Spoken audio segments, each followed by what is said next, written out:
ہے وہ ان چیزوں کا بیان ہے جن پر زکوٰۃ فرض ہے، اور احادیث طیبہ کے اندر بہت زیادہ جو تفصیلات آئی ہوئی ہیں وہ اونٹوں کی زکوٰۃ، بکریوں کی زکوٰۃ ان کے اوپر ہے، کیونکہ اس زمانے میں لوگ ان چیزوں کے مالک ہوا کرتے تھے۔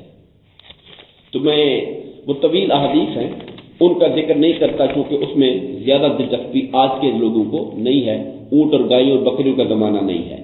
جہاں تک نقود کا تعلق ہے، آپ جانتے ہیں بنیادی طور پر سونا چاندی، اموال تجارت اور کیش، یہ ہمارے ہاں آج کل زیادہ متداول ہے۔ سونے کے حوالے سے 7.5 تولے سونا منیمم نصاب ہے، اتنا سونا ہوگا تو زکوٰۃ واجب ہوگی۔ چاندی 52.5 تولے ہے۔ اور جہاں تک اموال تجارت کا تعلق ہے اور نقد مال کا تعلق ہے، پیسے کیش کا، اب اس پر ایک سوال ہے کہ اس کو سونے کی قیمت کے مطابق چینج کریں گے یا چاندی کی قیمت کے مطابق ڈھالیں گے؟ ہمارے فقہا اب تک جو پرانے امام اعظم سے لے کر اب تک یہی لکھتے آئے ہیں کہ چاندی کے مطابق ڈھالیں۔ میں اس کو عنوان بیان کر رہا ہوں آپ کے سامنے۔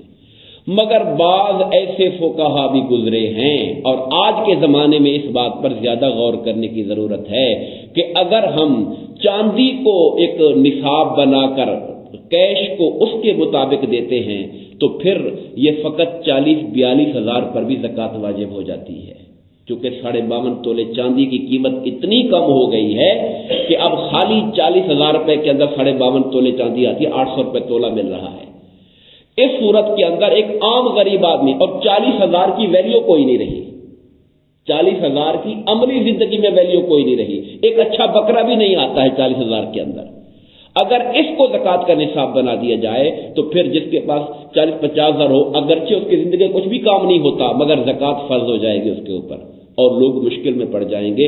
اس پر بعض علماء کی، جمہور کی نہیں، اکثریت پرانے لوگ چاندی ہی لکھتے آئے ہیں، مگر آج ضرورت ہے کہ علماء اس پر اجتہاد کریں اور سونے کو نصاب بنائیں، چونکہ سونا اب 7.5 تولے تو کوئی 9 لاکھ تک پہنچ گیا ہے۔ اتنی رقم ہو تو چلو بندے کہیں امیر آدمی اس پہ زکوٰۃ بنتی ہے، اور یہ قربانی بھی دے، یہ صدقہ فطر بھی دے، یہ ساری چیزیں بھی دے۔ یہ تھوڑا سا معاملہ ہے۔ میں بات پھر دوبارہ عرض کر رہا ہوں کہ فقہا نے چاندی لکھی ہوئی ہے، اور حکومت پاکستان بھی ہر یکم رمضان کو چاندی کے نصاب کے مطابق بینکوں سے زکوٰۃ کاٹ لیتی ہے، جس کا 40-42 پڑا ہوتا ہے اس میں زکوٰۃ نکل جاتی ہے۔ مگر بہرحال اس پر غور کرنے کی ضرورت ہے۔ وقت یہ ہے، تقاضا یہ ہے کہ اس کو سونے چاندی کی بجائے سونے کا نصاب بنایا جائے، تاکہ صحیح معنی کے اندر جو مالدار لوگ ہیں، کچھ حیثیت والے ہیں، زکوٰۃ ان کے اوپر واجب ہو۔